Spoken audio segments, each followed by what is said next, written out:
Requesting connection. Established. Encrypted. We're live. The show you've been asking for. Advice, technology, and community.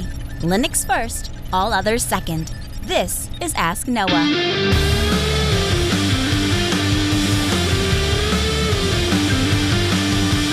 Live from Altispeed Technologies, the Ask Noah show starts right now. This is the show where we came to do all the things on Linux they said couldn't be done and take your questions on how to do the same. The phone lines are open this hour to be a part of the program. It is a free call, 1-855-450-NOAH. It's 1-855-450-6624, or send an email to live@asknoahshow.com. My name is Noah. I am your host. Delighted to be with you as another episode of the Ask Noah show kicks off this evening. Joining me is my co-host, Mr. Steve Ovens. Welcome in, sir. Good afternoon. I'm going to start my own Grinds My Gears session. Okay. What grinds Steve's gears tonight? So we believe that we should be trying to support the small businesses in our community. That's just kind of like a mantra that my dad kind of instilled into us. You know, he's a chartered accountant, and he tries to make sure that even if it's more expensive, he deals with the local businesses. Okay. So with that in mind, I was looking to get one of those roll-off containers for like a giant dumpster. Oh, this doesn't sound good. All of the wind stuff. Okay. No. That's just the background for it. So what really drives me crazy, I suppose, is the small businesses around here, unlike anywhere else I've been, they just don't let you know that they're a small business when you call. Like, you call this number that's on the website, and they're just like, hello? And you're like, is this Bob from Bob's Towing? Yes. And then silence. Like, okay. And so like you have to drag it out of them. It's the same thing with their voicemail. It's just like, you've reached the voicemail box of 5555555. Okay. Not did terribly I call the right number? Like, so if you are a small business out there and you're using your own personal cell phone, I understand that. But during business hours, you should probably answer with, hey, like, thanks for calling whatever my business name is. And just, you could even do it on a pre-screen basis. Like, I don't recognize this number. I'm going to answer it as if this is one of my customers, and save the rest of us that awkward silence of, did I call the right number? Is this website even up to date? That is fantastic, Steve. Have you seen that in North Dakota? Because down here, it's everywhere. A little bit. I tell you what, that is not the way I thought that story was going to go. I thought you were going to tell me that you tried to go to some small business to get them to dispose of your trash, and it was a guy who just has a burn pile and takes your trash over there and burns it for you, because that's what we do up here in the Dakotas. And it shocked me. That's a different Grinds My Gear for a different night. All right, well, we'll save it. I love it. 855-450-NOAH. It's 855-450-6624. The email live@asknoahshow.com. Make your voice heard, become part of the program. Ryan joins us from Georgia. Hey, Ryan, welcome to the program. Hey, Noah, thanks for taking my call. You bet. I have I just got a new laptop, a Dell Inspiron, and it's one of the new Dell Inspiron 16s. Anyway, I'm trying to boot off of a USB stick, and I'm not able to do it. And I was hoping that UEFI or BIOS? You might have some. So initially, I was using a MBR, an old legacy style, and that didn't work. And I went into the BIOS, and it does say that it only it looks like it only supports UEFI. Okay. So I made a Ventoy USB, which I'm about 99% sure is a EFI. It is UEFI format, and but it won't boot. Is Secure Boot on? I went ahead. I put it in a different laptop just to make sure that it is a bootable USB drive, and I was able to boot from another laptop. So let's start with the basic question. What does it mean it won't boot? Do you hit the boot menu by hitting F12 and then selecting it, or do you stick it in and hope that it loads off the USB drive? Okay. So when I go to the F12 boot menu, it just tells me There's no boot options available. None? Like not even the hard drive? When I hit F2, no. So let me back up and give you a little bit bigger picture. What I've done is I took the hard drive out and put a larger hard drive in. So there is a NVMe hard drive in, but it's blank. Okay. But you can see it on the boot menu, even if it doesn't boot. On that drive here. Uh-huh.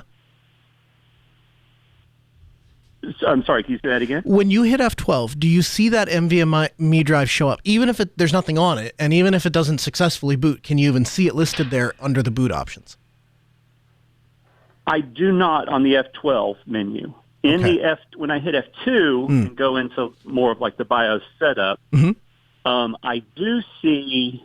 Well, first of all, there's a section for boot devices, which I don't see anything. Okay. But when I go down to like a storage section, I can see the drive. I think I know what's going on here. Actually, see the drive. Do you have what kind of computer is it? It's a Dell Inspiron 16. Inspiron, huh? Okay. Maybe I'm off here. Inside of the storage configuration, look to see if there is a setting for RAID or ATA, AHCI, something like that. A lot of Dells, I guess I've never seen it in an Inspiron, but I've definitely seen it in the Precisions, the Latitudes, the Optiplexes. There is a storage configuration that will allow you to choose if you want to have their internal RAID card on or off. And if you have that RAID card on, you have to slipstream the drivers into the OS before it will see the storage device, or it just won't see it. And one of the most recent times I ran into that problem is it's a brand new Latitude, and we couldn't factory reinstall the Windows 11 operating system that came on the device because it wouldn't see the storage device, and that ended up being why. Steve, you got any thoughts? Yeah, I do have that option, and I believe it did initially say RAID on, and I switched it to AHCI/NVMe. The third option is just disabled. Okay, yeah. No, you have the right one. But even at the... Okay. Steve, what are your thoughts? This one can be a little bit tough if it's not being seen as a bootable device by hitting F12 in there. My suspicion is that there's a setting in the BIOS. I don't believe that it's the RAID option because we're dealing with the USB. If it was just a hard drive, I think you're spot on, Noah. That would be where I would go and look. But the USB drives, as far as I know, if it didn't see the internal drive, it should try and boot off of that one by default. It should go down the list. So that makes me think that I would need to actually look at a modern Dell BIOS to get a better understanding. Like my Dell is now 6 or 7 years old, and I have to imagine they've moved on since that. How about Secure Boot? Have we looked to see if Secure Boot is enabled or disabled? So that shouldn't matter from the point of view of that. It just prevents the operating system from running. It shouldn't prevent the USB drive from showing up as a boot disk. Okay. Right? So Secure Boot will go and look at it and say, I can't run that, but it's not going to say I can't boot off of that. Like it won't. You'll see the device. It wouldn't even know that the key isn't enrolled until it gets to the device. That makes sense. Exactly. Yeah, I wonder if there, Ryan, if maybe there isn't a setting that prevents booting from external devices. It's weird though that you can't see the internal drive either in the boot options. I might try flashing a different USB drive, to be honest with you. My instinct is saying that just because one saw it, like, I don't know, everything that I'm thinking about seems to think that the USB drive is set in legacy mode. Like either it's the shim is in the wrong place, because some places are particular about that. So there's a grub shim that gets put on the USB devices in order to help them with the UEFI boot and stuff like that, especially in things like Ubuntu. So there are some devices that are way more picky about where that lives and should it be capitalized or should it not, and like things like that. So my gut would be to get a different USB drive and try flashing it specifically with, like, if you're doing it from Windows with Rufus. If you're doing it from like Linux, you would. I've went with UNet Booten, but there's a bunch of other ones out there that will help you with that too. Does that at least give you something to go off of? So, yeah. So I guess a couple of, so I mean, I could try just recreating even the same USB, maybe using something else other than Ventoy, or get another USB drive and try that. I wasn't quite sure when Steve, when you mentioned you said something about the shim. I wasn't sure what you were talking about there. Would that be something with the drive itself, or would that be something with the image that was put on the drive by Ventoy? It's the image itself. So there's the shim is a little piece of EFI code that allows Grub to load. Okay. So the EFI looks for a .EFI file, and it used to literally be called shim, and now it's called something like grub x64.efi. And that will actually point to the Grub like the Grub installer is the wrong term, the Grub program. So it's a shim because Grub is a legacy thing that we've pulled forward from, I don't know, it's been around as long as I've been doing computers. As for whether you should redo, you can absolutely try redoing the same device, but I absolutely have one computer that will flat out refuse this one USB drive that I have. I use it on all the other servers, but for whatever reason, even though they're the same make, like I bought all these servers used, but they're the same make and model, but I've got the one that's sitting on the very bottom of the stack has to be special and use a different USB drive because I don't know. So. Okay. All right. Well, that gives me a couple of thoughts, I guess, to try and chase down. Good luck. We appreciate the call, Ryan. Give it a shot. Go and try some of those things and dig in, and then give me a call back. Let me know how it works. I would love to hear how this actually works out, particularly with what you found and where the problem was, because it helps enlighten the next time that comes up. And, of course, appreciate your call. Again, 855-450-NOAH. It's 855-450-6624. The email live@asknoahshow.com. Steve, you ready to get into some feedback? Absolutely. Our first feedback comes in from Scott. Scott writes in and says, "Good evening, Noah and Steve. I'm an IT guy from Brookings, South Dakota. My church wants to move to a more digital setup. This is currently a bit beyond my depth, so where would be a good place to start posting questions about our setup?" So that is a really open-ended question. There's obviously, I guess the question is just, where do I post the questions? But then I assume all of the answers and all of the questions that would come about your setup, that digitizing a church, that could mean a lot of different things. So here's what I'm going to do, and maybe there's a more expedient way to do this, but we're going to post a link in the show notes, and if you go visit that link, you should be able to post your questions in a document that's there, and then other people from the community can read and perhaps contribute back ideas. I will look over those questions myself. Steve will look over those questions. And then I'll also bring a friend of the show, Patrick, from New Springs Church, who is the tech guy down there, and Thomas Kwame, who is our tech director at our church here in Grand Forks. And I'll have them all kind of look it over, and we'll all kind of give you some feedback. And then that way you'll have myself, a network guy, Steve, kind of a jack of all trades, Thomas, an AV guy, and Patrick, electrical/programmer guy. And so I think we'll run the gamut of those things. But yeah, if you're talking about worship tech, as in, presentation kind of a thing, or audio over IP, we've done a lot with that and could certainly help you there. If you're talking just about, doing check-in kiosks for your kids' programs and stuff like that, we've set up and worked with some of that. And Steve, you kind of live right around the corner from Scott. Yeah, I was just talking with Noah about this before the show. I am right down the road from you. So it's a straight shot from where I live right up to Brookings. So it's a pretty quick drive for me. it's not exactly next door, but in terms of South Dakota, it's a quick drive. So I'm willing to kind of come visit the church if that would be useful and kind of work as Noah's proxy. Yeah. So we want to get involved, Scott. So you let me know how we can help. And I will either help connect you to the resources that can help you, or I should say, I will either help you or I'll connect you to the resources that can help you. But check the show notes, podcast.asknoahshow.com. Check out /304 and you'll see a link right under your question. Click in there, create a free account and dump information, dump away. Our second email comes in from Mark. Mark writes in and says, "Hi, Noah and Steve. Really appreciate your show.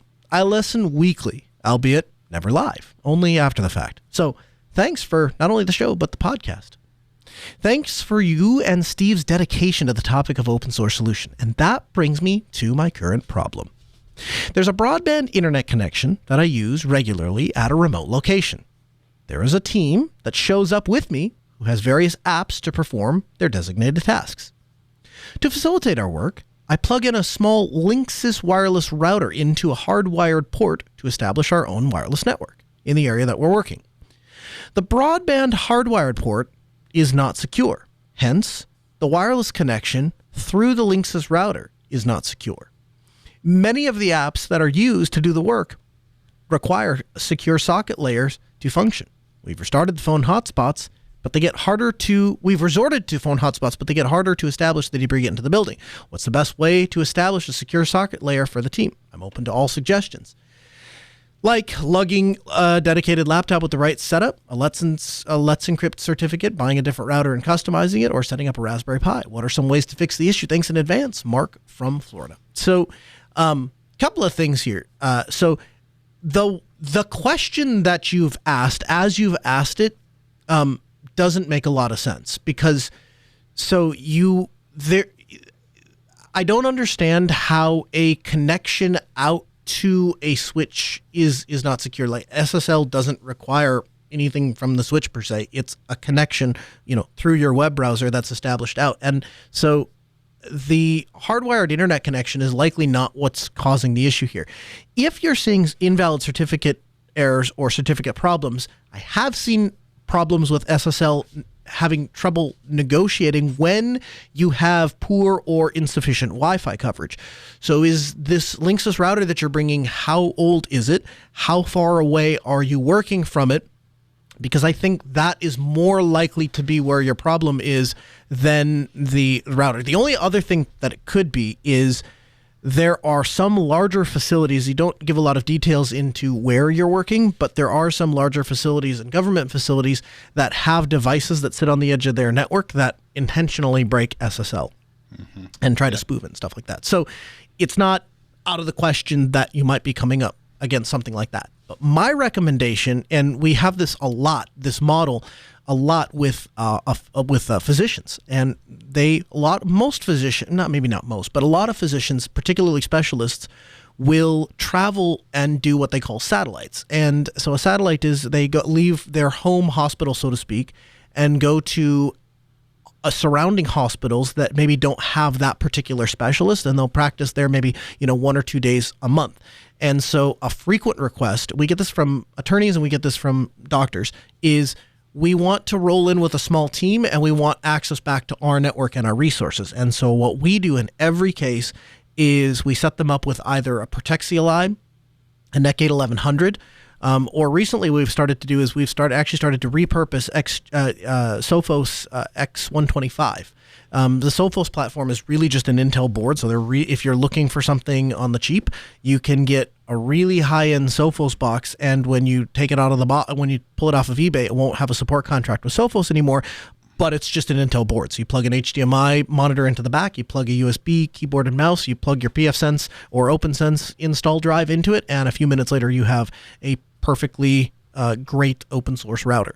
And so put all of that into like a little 4U or 5U Gator or SKB case and take it with you. And then you pair that with like a little, UAP Pro or U6 now if you want the latest one.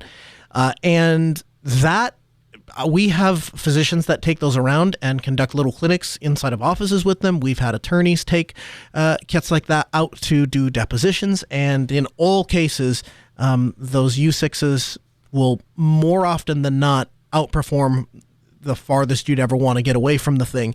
And then just everything is kind of nice and contained. And then typically what you do is you pair that with like a site-to-site VPN. So you'll have one back at your main office, and then the little remote kit will connect back out to the main office, and then you've got a tunnel.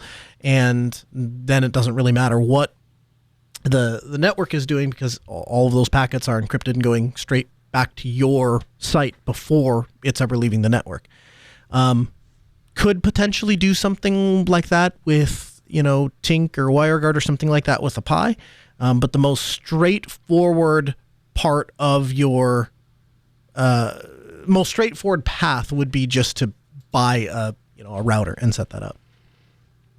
Our third email comes in from Jeremy. Jeremy writes in and says, what would you guys suggest for dubbing audio over a pre-recorded video from a GoPro? Best, Jeremy. So if I'm reading this right, Steve, Jeremy goes out and he, takes his hobby, his action sports hobby. He probably is a water skier, and goes out and gets film of his water skiing, and then he wants to talk over his really cool water skiing skills to say like, hey, look at that flip. That's fantastic, right? There's a couple different ways you can do this. So one thing is, if you're trying to time it up, you're trying to time it right, what you might do is play the source into into OBS rather. And then as you're doing that, have, a microphone and a little USB thing and have it plugged into the computer. And then as the GoPro is playing and it's capturing that channel of audio, then you could, just talk over the video or talk with the video, and you could adjust the difference between the play out volume and your mic volume to get it to where you want. So that's one way you could do it. The quote unquote professional way, the proper way, whatever you want to call it, it would be to do what's known as a voiceover. And so a voiceover would work something like this. You would open up Audacity, and maybe you would play the video off to the side, but you would have it muted, or maybe you'd have it in your headphones, and you would narrate the voiceover the way that you want it. Or if you're paying somebody to do it, you would type out what you want and have them voice the voiceover. Either way, you wind up with a WAV file of the voiceover. Then you take the video file with the captured audio, put that into Kdenlive, and then drag the voiceover as a second audio track. The advantage of doing that over the OBS route is, in the OBS route, you're recording everything as part of one file, and what you get is what you get. So it's fine if you want to do it in one shot and you can get it right and all of the things. This way takes a little bit more work, and it also, you have to be kind of on your game because you're watching one place and recording another place, but you can swap any part out of that recording if you want to redo a part, and you have the ability to adjust the volume over the voiceover. So it gives you a lot more granular control over the final product. But that's the way that I would go about doing that. I would take the pre-recorded video from the GoPro, and I would record a separate audio track into either a physical hardware recorder, or if you don't have one of those, just record it into like Audacity. You could do it, I suppose, on your phone if you were really budget strapped and just needed a device. But the idea is to produce an audio file that contains the voiceover, bring it into a video editor on a separate audio track, and you can adjust it how you like. Our pick of the week this week is ZenMap. ZenMap, you can learn more at nmap.org/ZenMap. So I have like this, compulsive eye twitch that comes out with GUI tools. They're less efficient. They're not universal, right? It presupposes that you have a graphical environment to begin with, and oftentimes, if you're SSH into a server, you don't get it. So knowing how to do something from the command line is always my preference. The problem is the command line can be very unforgiving in the way of exploration. You have to know how to explore the command line to learn how to do additional things. This is where ZenMap comes in and uniquely strikes an itch here for me. It is a graphical tool for Nmap. But what I like, and it's multi-platform, runs on Linux, runs on Mac, runs on Windows, BSD, etc. It's free, it's open source, based on Nmap, all of the things, right? So it checks all the boxes. But here's what ZenMap does differently than most GUI apps, and why I have a particular affinity for it. When you choose, say, I want to scan a specific host and I want to find out what ports are open. That's a little option from the dropdown. You click on that option. rather than just perform the action, which would be functional, but then you wouldn't understand what you did, it gives you the Nmap commands to run in the terminal. So if you want to just run them, you can click run, and in the graphical little window, it will run the Nmap command and give you the output right below it. But you have the Nmap command so that you can run it in the normal terminal. And so I was watching one of the guys at the shop use this tool, and I thought, I love that you have the ability to learn the commands and learn what these different flags and what these different options do and how to properly formulate an Nmap command. And so really, really cool graphical tool. And then if you're new to network scanning and have never done anything like this before, I just think it's much more approachable to have a tool that you can fire up and use. So the tool is called ZenMap. You can learn more at nmap.org/ZenMap, but it is the official graphical user interface for Nmap. Our device of the week, or gadget of the week, is the DevTerm. So this is, it kind of looks like a child's typewriter, for lack of a better way to describe this. But essentially, it is a 1280 by 480 pixel LCD with a keyboard and the ability to attach a Raspberry Pi CM4 Lite. Has 4 gigabytes of RAM, Wi-Fi 5, Bluetooth 5.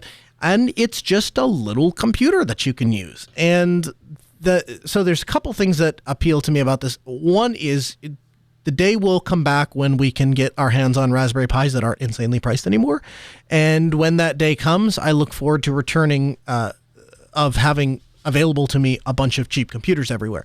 So, but the other thing that I like is that these companies are now starting to build products out of Raspberry Pi. So the Raspberry Pi is great, but then, you know, you got to have a keyboard, and you got to have a mouse, and you have to have a monitor, and you have to have it connected and all the things. And so if you're using it as a replacement desktop, or you're using it as some sort of an appliance PC, that works well enough. But if you just want to like take it out and play with it, well, there's a little bit of setup involved. And so what I like about the DevTerm is it is a device specifically for playing with things like the Raspberry Pi. And so you can try out new software and try out how does this thing work or that thing work, or would this work on a Pi, and get some actual experience. And it's kind of like a self-contained device. So really like it's from Little Puting.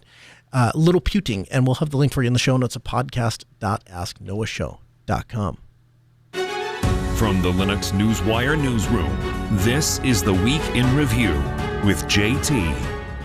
B for Artists, a fork of the popular open source 3D software Blender, focused on providing a more refined UI and better usability, has released their version based on Blender 3.3. Firefox 105 is now available for download. According to a report by Phoronix, a new CPU scheduler is being developed for the Linux operating system that decreases system latency and provides improved performance in low-load scenarios. Also, reportedly, Rust will be included in the Linux kernel for the 6.1 release. Google engineers continue to push for a Linux KASI, or kernel address space isolation, to better deal with speculative execution attacks. Work on CUPS 3.0 continues its development to overhaul Linux printing. The Fedora 37 beta has been released and features a preview of GNOME 43 and Raspberry Pi support. The latest release of KDE Plasma's user interface brings a number of improvements, including easier preview of desktop wallpapers, support for animated wallpapers, a number of UI navigation and settings tweaks, but the biggest change in KDE Plasma 5.26 beta is a new Plasma Big Screen option, designed for TVs and other large displays. Cybersecurity firm Bishop Fox has announced the release of CloudFox, an open source tool designed to help find exploitable attack paths in cloud infrastructure. The Linux Foundation's Cloud Native Computing Foundation has accepted open source Hexa project as a sandbox project. And lastly, the U.S. Department of Commerce signed a partnership with Alphabet's Google to produce open source chips that startups, researchers, and universities can use to affordably design new types of semiconductors. The deal brings the technology giant together with the National Institute of Standards and Technology. The agency has said that researchers at its university partners will be contributing the chip designs. Thank you, JT. You'll hear his newscast at about halfway through the show. We try to get to them. We really appreciate him putting that together. It gives you a nice, concise look at what happened in Linux and open source over the last week.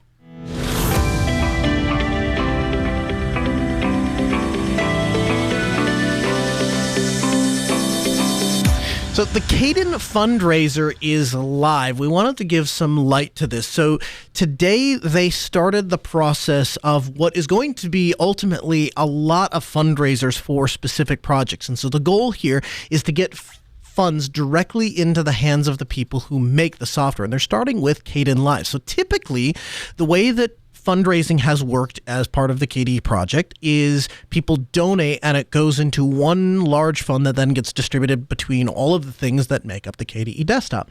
And so they're shifting that. This one is going to be different. And so this is going to be the first time that KDE is running a fundraiser for a very specific project. And so that project is Kdenlive. And their goal here is to raise 15,000 euros for the Kdenlive team. And they're going to take these funds and they're going to give them to the people who contribute and help make Kdenlive what it is. And this is near and dear to my heart for a couple of reasons. First of all, we switched from a proprietary software that ran on Linux to Kdenlive. Precisely, I watched this happen. I watched Kdenlive go from what would have been a hobbyist kind of toy to an absolute professional tool that we use all the time for professional production. And what is exciting to me is open source does not mean free, right? It doesn't mean that these people are going to just continue to give of their time and of their skill. And so what this allows the KDE team to do is pay the people who are taking these projects to the next level. And so as Kdenlive steps into the next development cycle and they're looking for the next features that are going to be coming, and new effects panels and improving the overall performance and making it faster and more responsible and more fun for people to be able to work with. Nested timelines, all of this stuff is stuff that Kdenlive wants to work on. And if you're going to have software developers that are going to do a good job, you're going to have to pay them. And so we want to encourage you to donate to Kdenlive. Now, one of the things that I will point out is that you're not able to donate if it's any less than 10 euros. And here's why. Every donation costs the Kdenlive, or really the people who are facilitating the fundraiser, money. And so that platform, as part of that, they have just said, if you can't afford to donate 10 euros or more, it probably isn't worth it. They would rather you just keep your money.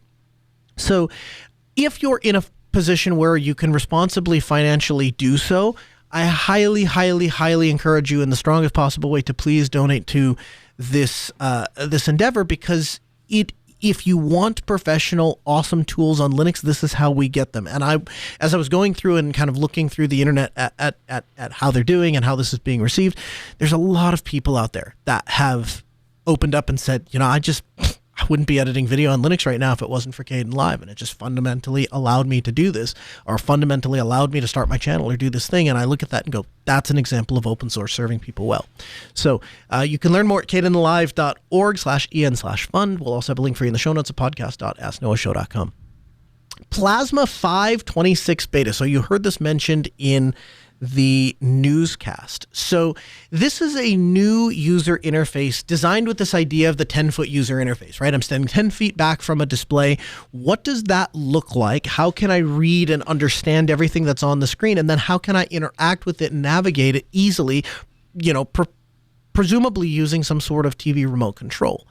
And so this is a feature now it's important. This is a beta thing, right? So this is new, but there are a couple of applications that they've specifically optimized for this large screen mode, and that includes the Aurora browser, which is a web browser, as well as the Plank player for audio and video files.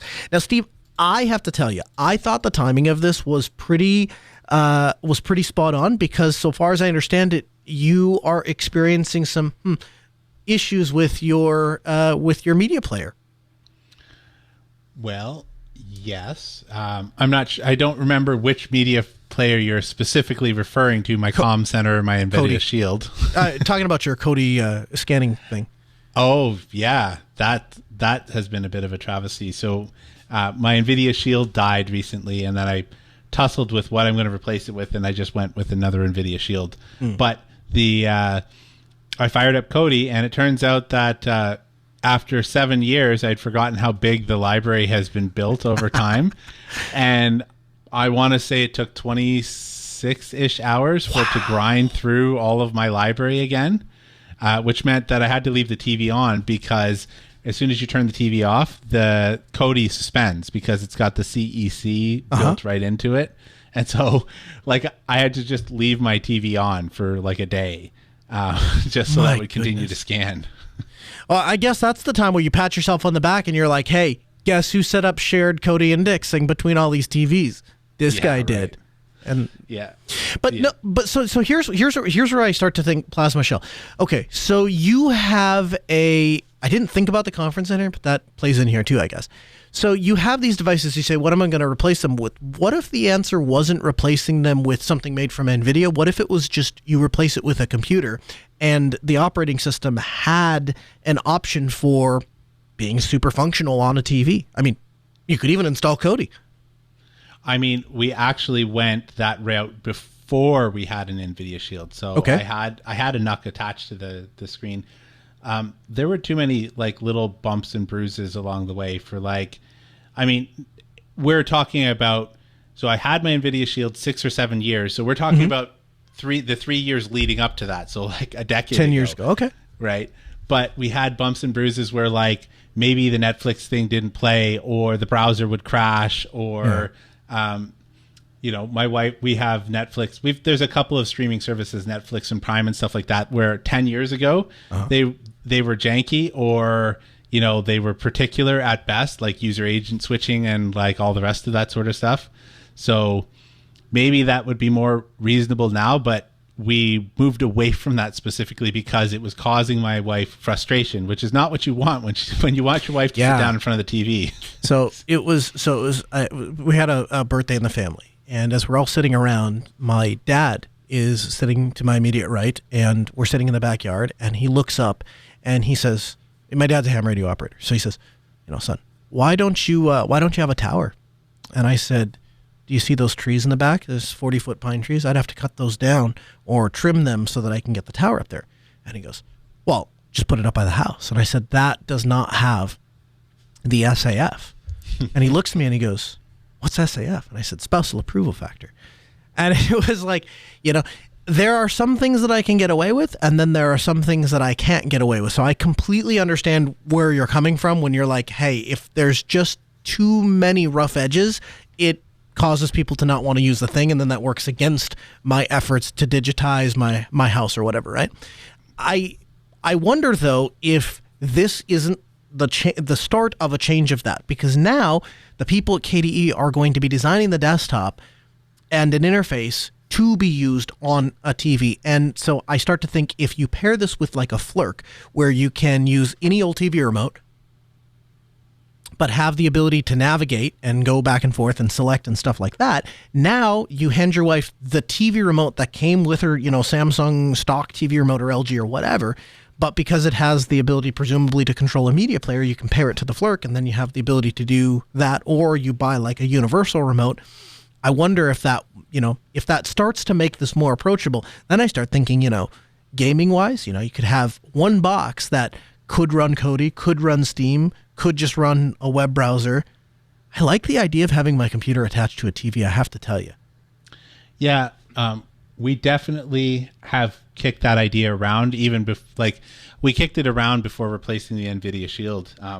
One of the things, ironically, we have 2 unused Apple TVs in our house. I'm proud of you. This is how much we wrestled with it. I decided that I was going to drop $200 rather than go out to like grab one of the unused Apple TVs because the number of paper cuts that we've had, which sounds weird for an Apple device, but there are tons of things that you go to watch on Netflix and it's just like, I'm sorry, we don't support that device on Netflix. Really? Complaining about the Apple TV. Yep. So my kids like Minecraft Storytime. Can't watch it. They like Man vs. Wild. Can't watch it. It also doesn't have a decent media player. Like there is one out there that people like, but it doesn't have. So we tried it. I went and paid for it for like a month or whatever. The name escapes me off the top of my head. But anyways, it can't do the critical thing that I want it to do, which is to create a one-off playlist. Like with Kodi, you can just put QQQ and then hit play. Yep. I have tried literally everything that I can get my hands on an Apple TV. None of them have that. In fact, including this one that's very vaunted. I actually wrote into the support and they got back to me immediately. No, we don't have that. We'll put that on the list and see if people have interest in it. Nope. It's just a simple thing, but apparently I'm the only one in the universe that uses this. Oh, no. That's how I build my playlist for the night. That's how I watch. That's what, because otherwise I'll fall asleep before I get through my 20-minute program. That's exactly why we do it, right? We don't want it to like just continue. So like Plex will just continue to play the episodes, which is why Plex is out. And all the other ones, it's like, it's really clunky to create your temporary thing. So I bought the NVIDIA Shield for Kodi support because that's funny. I'll end my rant with this. The Apple TV, currently the answer for that is you have to get a Mac and then you have to use Xcode to sign Kodi so you can sideload it. Oh, wait, every 7 days. Because it'll re-update? Unless you pay for the developer account.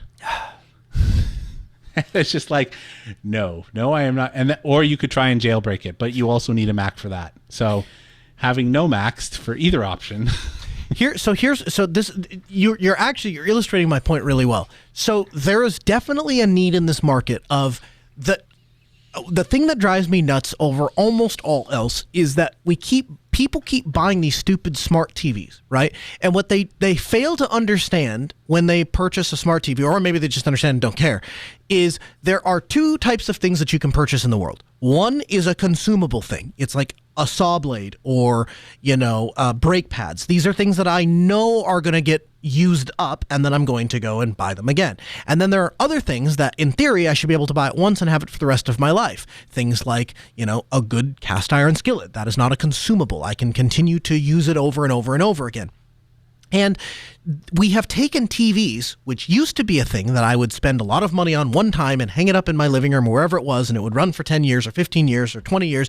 And then eventually when, it would crap out and it wouldn't be worth fixing anymore because for a while we fixed TVs, right? And then eventually it's not worth fixing anymore, and so you take it out and you replace it with a new one. Well, thanks to this smart TV craze, every TV you buy now, really what you're buying is two products. You're buying a TV and you're buying a computer. Is it a particularly great TV? Some of them are, but almost all of them that are smart TVs don't have particularly fantastic computers in them. You can't necessarily load your own operating system on it. You can't really control it.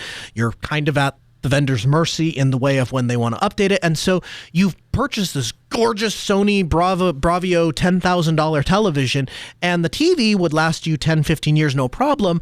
The computer's going to last you 2-3 years, and then because these stupid things double in power so often, it's just going to become outdated and then you won't be able to use it. So that's a really long-winded way of saying we desperately need a way to add open source computing power to TVs because, frankly, the reason we're all in this boat is because no one got time to go dig out optical discs and put them in so you can watch one video. You want the ability to just pull up your streaming service or pull up your Kodi thing or pull up your server or play a video. And what I see when I read about Plasma Big Picture is straight from the article, quote, "You don't need a particularly powerful computer to get started with Plasma Big Picture. KDE Neon Postmarket OS Manjaro ARM images with big screen user interface available a number of devices, including single board computers such as the Raspberry Pi 4, the Odroid N2, Rednex 02, Rock Pro 64, and the Kodi's VIM line of devices."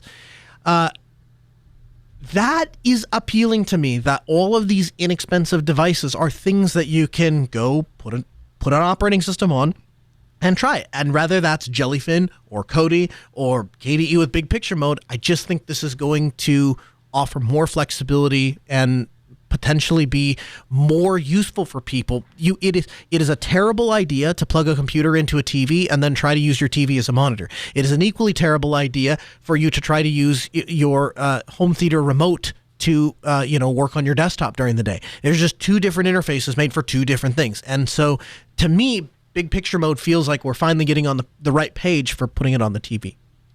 I'll consider this. I've got a Raspberry Pi 4 that I might chuck at this because because of all this problem, we've been talking about my son, my 10-year-old son, said, "Dad, why can't we just put the media center back in place?" As you know, Noah, it's now in the NOC. Yeah. So all of the actual computers are in the NOC, because when we were in an apartment, the NOC was right underneath the projector, right? So I just ran an HDMI cable up from my Plex server directly right into the thing, and we had all the things. So he's like, "Well, why can't we just do that?" And I was like, "Well, because it's like 30 feet away and it's through a wall, and you know." And then I was like, "Well, maybe we'll put a NUC back in place." So we're actually already thinking about replacing the Apple TV with a NUC. Okay. Yeah, keep me up to date on this. I want to know how this goes. I will throw out there, just because I can, we could put an SDI cable from your basement up to your projector, and you could feed your projector back from your NUC. We talked about that, and there's no problem with that, except how do we get the wireless signal from the projector room into the right? So then you'd have to run a USB cable, which it's all doable. It's just extra work, right? Yeah, and USB running a long distance is less reliable than video. Yeah. So there's a bunch of stuff that those aren't not huge. Like, we're only talking about 30 feet or something like that. But it still is. BBC is not a news source that I pick frequently, but in this case, I had to make an exception. Headline: Off-gridders take energy needs into their own hands. Quote, "We see no shortage of natural disasters in our area," says Mr. Mooney, mentioning the storms and wildfires as an example. "Whenever there's power outages in our community nearby, we're always fine," Miss Erickson adds. We have a 2100 watt solar energy system that's large enough to keep a small freezer, fridge, washing machine, and laptops running, they say. Adding to that, they hope to triple or even quadruple their solar generating capacity in the near future. During the winter, the pair rely on a small gas generator where there is too much cloud around. They document their experiences on a YouTube channel called This Off-Grid Life, which we'll have linked for you in the show notes, podcast.asknoahshow.com. So, Steve, as a person who has recently put solar panels in his house, I wanted to ask you thoughts on what it would take to move out into the middle of nowhere. And these guys are Canadian, so they're your people. You move out in the middle of British Columbia, live out in the middle of nowhere, and they built this shack by themselves and outfitted it with 2100 watts of solar, and it seems to work well enough in the summer, and then they have to supplement with with gas in the winter. Well, I have a friend that has done this. He bought a piece of property up north on the lake, and since he only goes there when there's it's not frozen over, he installed a fairly small ground mounted solar panel array. Okay. And so he's got like, essentially he's got a glorified outhouse, like an actual bathroom out there with running water and electricity, and a small air conditioner for when you're in the bathroom, and then there's a fridge, and they've got lights and stuff like that. So he essentially did that, and they go out there and hang out there 4 or 5 days out of the week. Wow. So how does that compare to what your goals are? So these guys are trying to obviously be completely self-sufficient. You're more along the lines of, I want to kind of trim back where I can, and I want to dip my toes into self-sufficiency here. You're still relying on the grid. That's not really true. I am relying on the grid. We just didn't know how much we needed. So I'm at about 70% energy independence while running my air conditioner. Okay. When I'm not running my air conditioner, I end up exporting to the grid. But we didn't know what we didn't know. Like, I see. Given the fact that our air conditioner blew up last year, we had no idea how much the new one was going to suck down. Yeah. So we were shooting for, and still are shooting for, as close to 100% as we can get. So we're looking at getting another battery eventually, because we still end up exporting. Like a couple of days ago, we exported 3 or 4 kilowatts. And we end up importing 10 overnight. Okay. Or whatever. So if we had another battery, then that we could stretch that out a bit. So all comes down. Yeah. It's just going down to, it's like on the 13th, we exported like 17 kilowatts. So if we had another battery, we could have trapped that and then not imported anything off of the grid. When you started this project, did you set out with the goal of I want to get to energy independence, or did you start with the goal of I just want to see what we use? So you're approaching this kind of backwards from the way that these people are, right? They started with here's what we can afford to put up, so we'll use what we can, then we will run out. We're just kind of out of luck because they're in the middle of nowhere. You have the ability to use the grid, but you're still kind of skating towards that same goal. Well, I did start off trying to be energy independent as much as possible, but so you know me, Noah. I had the energy monitors all throughout my house. Yep. But my X factor was I have no idea how much my air conditioner is going to suck down, and there was no way to simulate that from September when it blew up to when we got it put back in June. It was put in while I was away in Germany, so. The air conditioner went in the same time as the solar finished up. Okay. So it was just like, I don't know. We have no idea how much this is going to use.